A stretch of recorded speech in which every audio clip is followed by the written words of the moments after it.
Okay, we've got Coach White here.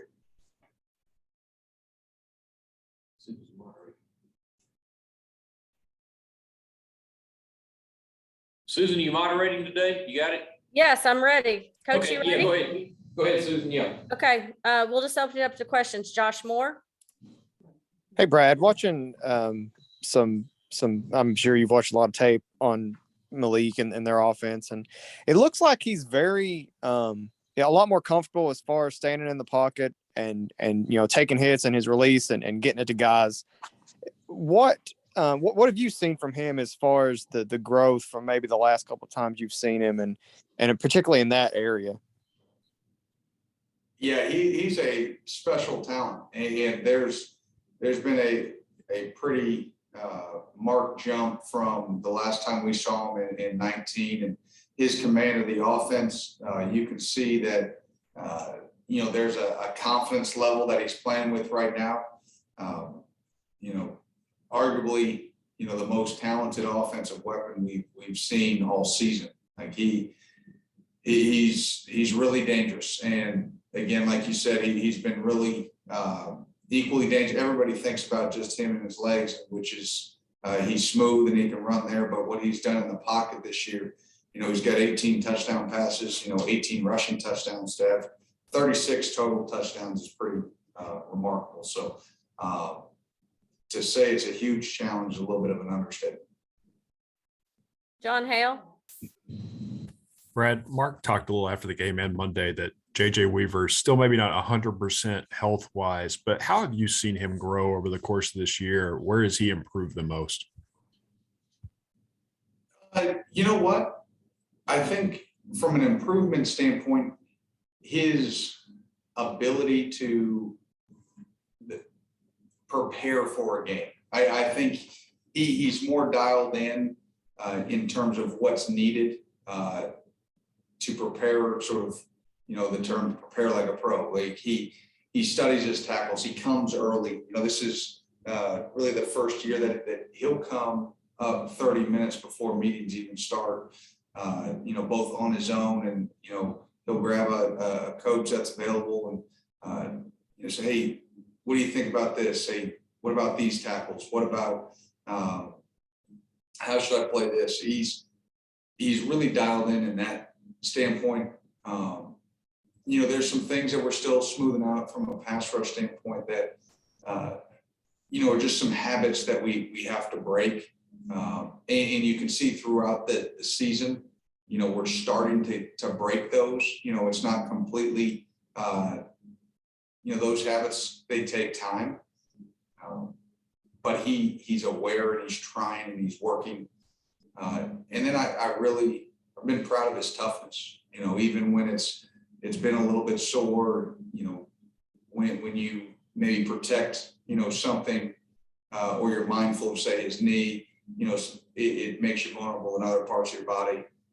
Those things start to compensate, so they get a little bit more sore. And he's done a good job of pushing through some dings, some soreness.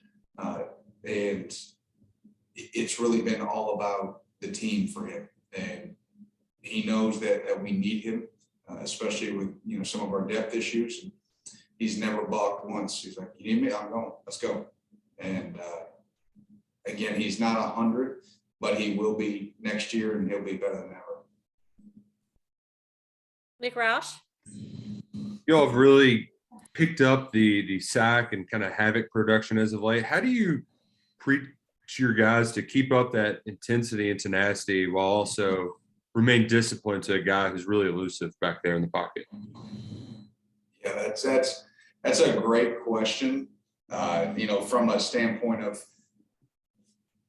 when you play a dual threat quarterback, a mobile quarterback, and if somebody is electric and elusive, as Malik, it can take your stinger out a little bit. And to some extent, you kind of need it out, because if you go wild or willy-nilly, he's going to make you look silly quick. So you have to be under control, and you have to have multiple hats. I think that's the key. Guys have to fly around in packs on Saturday, because if you just put it on one guy, that's that's not a good recipe. Now, there's going to be times that a guy's going to be in a one-on-one matchup to try to get him down, or one of the wide receivers or running back, and they're going to have to make that play. I mean, that the teams that have had success, you know, or at least modicum of that, have been able to make some of those plays.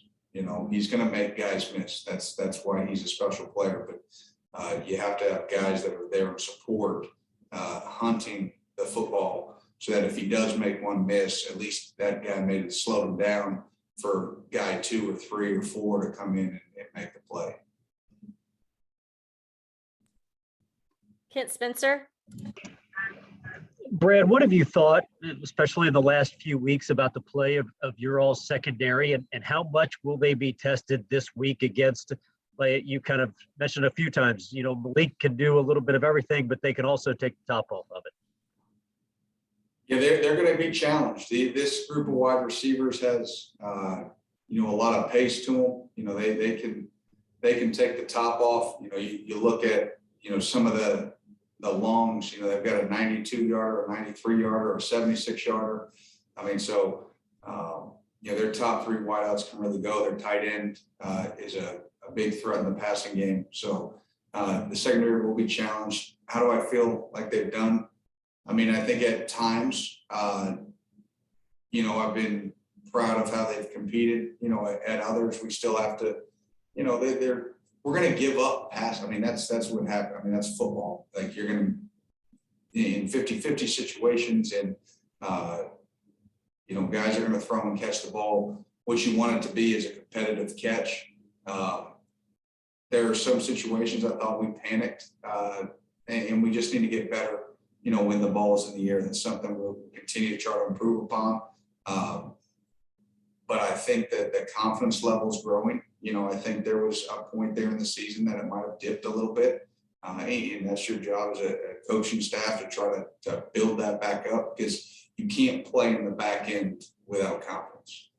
If you've learned nothing from the guys that have been here before, and Kelvin and Eccles, and you go back to the 2018, those guys, they had ultimate belief that they were going to make a play. Even if they didn't make every play, they believed that they could. So when you're back there and you've got nobody behind you, you've got to have sort of this uber confidence that, you know what, I'm going to make this play. And so, are we there yet? No. But we've got another game, and you know, they're going to be tested, and hopefully this continues that development process. Okay, anyone else for Coach White? All right, thanks, Coach. Appreciate you. Hang on for Liam Cohen.